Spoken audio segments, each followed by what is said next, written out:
Academy for Social Change presents Bias Blind Spot. Have you ever been a passenger in a car in which the driver realized they missed their exit? Now the driver needs to get into the far right lane to get off the highway. The driver puts his or her blinkers on and looks in the rear view mirror and sees no other vehicles to the right of the car. However, as the driver begins to change lanes, you both hear a loud honk.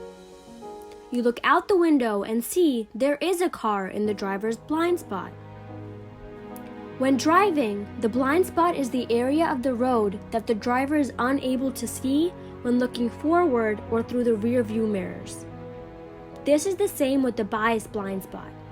The individual is unable to see how biases affect his or her judgment and can ultimately affect decision making, just like the blind spot affects when the driver decides to change lanes. Individuals can detect biases in the judgment of others while they are less likely or fail to detect biases in their own opinions. This is the bias blind spot. The bias blind spot was named after the visual blind spot. The term was coined by Emily Pronin, a social psychologist from Princeton University's Department of Psychology, with colleagues Daniel Lin and Lee Ross. In a study, a sample of more than 600 residents of the United States resulted in more than 85% of people who believed they were less biased than the average American.